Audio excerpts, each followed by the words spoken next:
So I've carried that over to New England Championship Wrestling now. Now before the show, Sheldon will talk and I'll talk and the producer will talk and you know, the talent coordinator will talk, you know, what's going on, what are we doing, what do we need, you know. And I think that's important. We could hear some audible clapping and noise coming from that locker room. That's what's going on. And I was out in the main ring area. And that's what's happening. We're talking to them, you know, thanking them for all being here for our anniversary show and sticking with us. It's not easy. It's a struggle. I'm not going to say at all that it's easy. It's very, very, it's the hardest thing I've ever done in wrestling. So let's really move into NECW. Okay. We could talk for days about this 38 years, but let's flash forward to what you're doing right now. All right. NECW, we all know about it here in New England. Legendary promotion. Yep. You're one of the main factors there. Let's talk about that. So I met Sheldon many years ago, probably 30 years ago, when he was very close with Tony Rumble. So Sheldon would go to Mexico and buy Mexican dolls and Mexican masks. He had a connection with a manufacturer. He'd buy a shitload of these things and have them shipped up here. And he did a newsletter, like a wrestling newsletter. I think it was called Map Marketplace or something. So I met Sheldon during that time, and he was just almost like a vendor. He was at the shows with a table and he would sell his things. And just got very friendly with him. And then in 2000, he started New England Championship Wrestling, and I would go to the shows just to check it out and hang out and go in the back and say hi to everybody and this and that. Then 2009, there became conversation between the group in Rhode Island, PWF, I think it was, with Kyle Storm and Matt Storm, and Sheldon, about trying to combine the companies, make it one company, and be more around New England. They had connections in Rhode Island and everything. So I had met Matt and Kyle shortly after ECW ended because they wanted to use Cronus. So they called Cronus, and anything Cronus did, I handled. Even his passing, I dealt with the media because his family couldn't deal with it. It's just, what do we do? CNN's calling, Inside Edition's calling, everybody wants to talk to us. So I kind of was like the spokesperson for the family during that whole thing to deflect, because they didn't know anything about wrestling at all. So they were like, and it was so shocking that he had passed away. You know, he had just had a successful knee surgery, and his knee was really bad, and it went really well. He was home for 3 days and got a blood clot right to his heart. Boom. He was cooking on the grill, then he's sitting watching TV, dies in his chair. Shocking. That can happen to anybody. And at the same time, Perry was missing. Nobody heard from him, nobody knew where he was, nobody knew what was going on. So all this is going on, and I lost my thought. We were talking about the beginnings with the with Sheldon. With Sheldon and PWF. Okay, combining. so I met PWF because of Cronus, because I would go to their shows to make sure they paid them and everything. And got to know those guys good. Then I found out they were both talking, Sheldon and those guys. And I was connected to both of them. So they both at the same time kind of say, can you help put this together, you know? I'm like, yeah, what the hell? So I put it together, it went very well. Then I got involved with the Comcast deal, and we put that whole thing together, and then they're just like, you know, we've never had a general manager of our companies. You deserve it. You want to do it and be the face, and, you know. I'm like, yeah, what the hell? So we were going to announce it at Quincy at a show. I do things over the top. Everything I do is over the top. You know, and I just don't go to the ring. We have a new general manager. Here he is, Paul Richard. Come out, you know. I orchestrated a whole thing. I changed the whole game plan. I made all the wrestlers come to the ring out of the dressing room. I announced for the first time ever the 4 owners to the ring. They had never all been in the ring at the same time because there was a money guy that you never saw. I don't want to do it. I go, if it wasn't for you, this wouldn't be going on. So you're going to do it. You're going to come to the ring. And then Matt Storm, we were making the TV announcement. So we had the video from Comcast, we had the whole thing, and we had the giant Tron that we used to have in Quincy above the ring. So we had this whole video package put together. So the initial thought was to announce that. And then they're like, well, no, let's announce you as the general manager too. So they all come to the ring. The owners come to the ring. Matt takes the mic and he talks about, we have a huge announcement tonight, but we're going to preface it with another announcement. For the first time in the company's history, we've announced a general manager. I'm like, ooh, they're like, who the hell is this gonna be? So he starts talking, and he goes, is somebody that we've renamed as the Extreme Enforcer, and they started to cheer, Paul Richard, and the music came on, and I come out, and the place went crazy, and we did this whole nice, like, 9-minute package. I introduced Sheldon, he took the microphone and said, watch this video, and that's where we exposed we're going on TV. And then the rest, you know, the TV deal was screwed up. You know, they promised us stuff that they didn't deliver. Became a big lawsuit situation, came out, which we didn't get anything out of it at all. We got something, but nothing that it was worth. What happened was, Sheldon has a lot of media connections. He got a front page story in the Boston Herald announcing New England Championship Wrestling debuts on Comcast, and a picture of Max Bauer on the front page of the paper. Biggest paper around, basically, you know, and it's just like, so in Philadelphia is where the office is for Comcast. So they saw the paper, and they're like, what is this? What do you mean, 4 o'clock on a Friday afternoon? We just signed a big deal with this national golf company or something that's gonna be on Fridays at 4 o'clock. So the Boston office didn't communicate it to the Philadelphia office, yet we went into the studio and they put all our logos on all their TVs and all, they lit the whole place up in our colors, and we did a press conference with the general manager of the TV station, did the whole friggin' thing, and now they pull the plug on it in Philadelphia. The week before it comes, the week it comes on. It's like, you can't do this. So then they renegotiated to put us on demand, and then you could have all the episodes on there so you could just go find it. But the point being of going to Comcast is they have like 7 other Comcast stations around the country, like New York, Florida, California, Chicago. If you were on regular hours on Comcast, it would air all over the country. So we went from like 8 million potential viewers to 2 million on demand.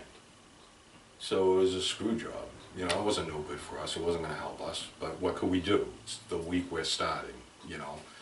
So we ended up going on there, and it really didn't do anything for us, I don't think, because it was hard to find. You had to click through different things to find it, and it was just difficult. So it caused a lot of heat inside the company between the owners and everything, and it just wasn't working. So we decided when the contract ended in December that year that the company would end. We just dissolved the whole thing. So Rhode Island guys went back to Rhode Island. Sheldon just stayed here. Rhode Island guys almost immediately started up their company again, and really wanted me to run that company, you know. And I love those guys, but my connection was with Sheldon, and I was just disgusted at this point. It's like, why do anything else? I've done everything already, and now this is screwed up. I don't need to do it anymore. So kind of walked away from it for like 3 or 4 months. Sheldon took off some months, then he came back going. So I went to his first show. It was all new people. I didn't know who any of these people were. It was all people from different, you know, Rhode Island, Connecticut, Fall River, all these guys from around there. And I went to the show, and they all knew who I was, and they're all respectful. Will you watch my match, and blah, blah, blah, and this and that. And then I found myself helping. Like, I'd see people talking over what they're going to do or whatever, and I go, wait a minute, why don't you do it like this? Oh my God, that would be great, yeah. So Sheldon come up to me about 2 months after this, and he's like, you know, the general manager chair is still here, and it's got a shitload of dust on it. He goes, and it'll never be sat in again unless you sit in it. He says, I really need your help. I said, fine. So I became general manager again at that point, to this point now. And it's a struggle. It's the hardest thing I've done in my career is try to make this work, because we have great shows, we have great matches, we have incredible talent. They give 150% every time, whether there's 1,000 people or 50 people. The fans love it. It's, you know, there can be 50 people there, it sounds like there's 500 people. They're loud, they're into it, they know what's going on, they must be watching us online, but then they don't come back.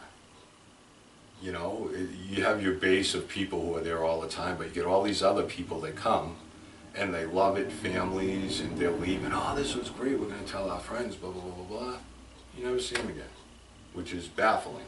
It's not like it's a suck show and you're wasting your money and I'll never come to this again. I've never heard that about NECW. I've always heard positive from everybody.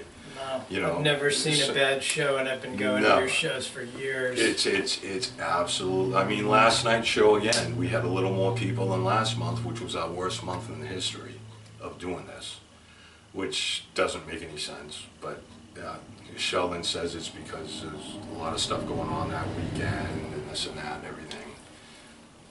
I don't use that for an excuse. There's no excuse why we don't draw better crowds, because it's a great show and everybody works hard, but it's tough, very, very tough at this point, because I don't know what to do. I got an answer for everything. You know, if you're one of the wrestlers, I'm stuck on this, what should I do? Give me a minute, let me think. I'll come up with something. I don't have any idea what we could do other than if somebody gave us a bag of money, then I could do something. Because then I could buy commercials on WWE, I could buy commercials on UFC, I can buy them in the 6 cities around Wakefield, blast 2 commercials every show saying that we're coming. That would work, I think. But, and that's what I did for ECW. I was able to buy thousands of dollars of commercials that were high-class commercials that would run on, we ran on Raw, excuse me, Raw, Nitro, UFC, ESPN, all over the place. And that's how it worked. But you need money to do that, and there's just not money to do it now. So it's sad, because it's like we're in quicksand, and we're sinking, and I can't figure out how to climb, get us out of it, you know what I mean? And that's, I would have to say, this is the most frustrating time in my career of anything that I've done that was major, because everything was easy for me. If I wanted to do it, I did it, and it happened, and it was successful, and everybody knew it was successful because of stuff I was doing. Here I am now, I feel helpless. I just don't know what to do to take it to the next level. I promote the Wakefield shows because I live here, so I go out and hang a friggin' 100 posters every month myself, and they're all still up, and people just, they don't come.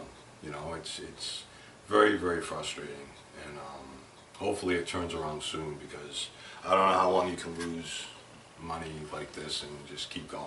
You know, it's just, it's sad, because you hate to see it go away or change, but when you get a crowd of 60 people at $12 a ticket, what is that? $700 or something. $720. It costs $350 for the ring to rent it. It costs $300 to rent the building.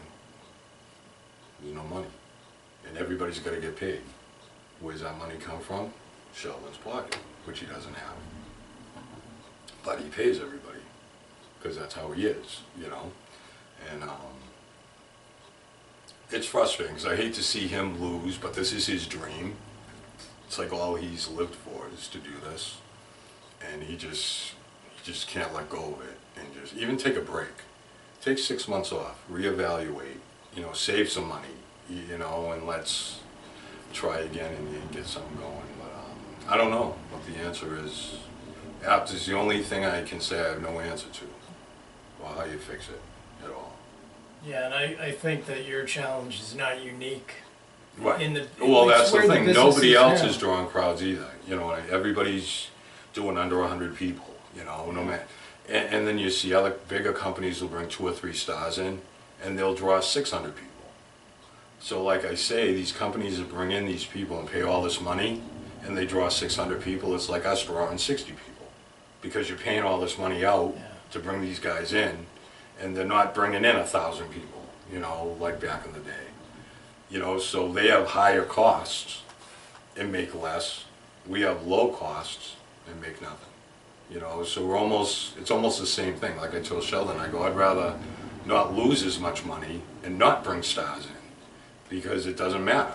You know, it just doesn't really seem to work. So, but it's everywhere. I just think the internet, everything's on internet now, everything's online.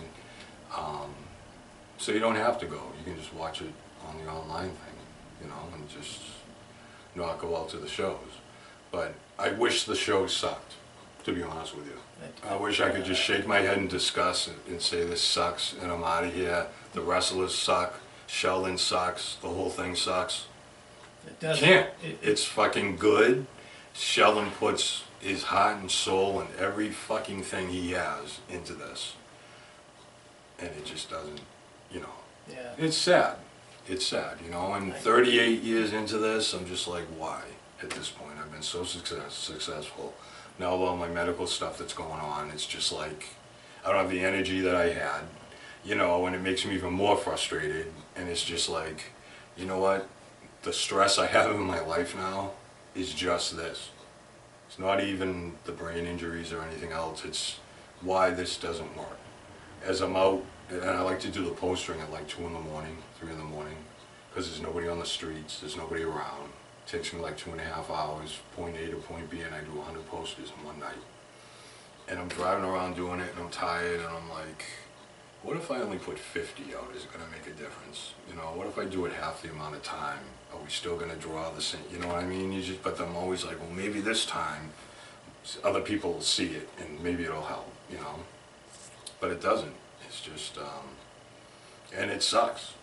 It's frustrating, it sucks. But again, it's not just us. Every company is struggling because nobody's really drawing. And why that is, I don't know. I mean, some of these shows do suck, and that's why they don't draw, you know. But our shows are good shows, and the fans love it. They're happy when they leave, and it's just, and then they just don't, the core people will come back, but the families, and it's affordable. That's how I always sold this. You know, you go to WWE, you're going to spend a shitload of money. You're going to spend 30 to park, 40 or 50 a ticket, 20 for a program, 40 for a t-shirt, you know, $12 for a beer, $6 for a hot dog. A family of 4, you're spending $400 or $500 to go to Boston. You can come to Wakefield, have that close experience that you don't get. You know, our guys are friendly and professional. They talk to the people in intermission. You don't get that. And you don't have to pay for parking. The food is reasonable. You know, the program's free. You know, it's just, it's affordable for a family to go out and have a great night of fun. And it's just not catching. I don't know. Yeah, I mean, I think that's the challenge of the entire independent business now, and it has all changed so much. We all talk about it, we scratch our heads. If I had the answer, I'd have given it to you. Right. I don't have it. If I had the answer, we'd be successful. Because I've never lost. I've always won. And I'm a winner and I fight. And so it's very frustrating for me. I'm getting a headache now just talking about it because it just gets me so, you know, it's like, why? I don't understand it, you know, and it's just, so hopefully something happens and we can turn it around, or, you know, or maybe time to walk away. You know, with everything else going on, it's just, maybe it's time. 38 years in, I've done it all. Now maybe it's my time to take care of me and enjoy, you know, life now. You know, I'm single, I want to meet somebody, have a normal relationship, and sometimes it's hard in the wrestling, you know, because you're busy and you're doing stuff and it's weekends, and it, you know, and it's just like, it's time now that I need to enjoy, you know, my time. Because you never know, you know. You can walk across the street and die right now. I could wake up tomorrow and not know who I am. I mean, that's the cold, hard facts of this brain injury that I have now, so.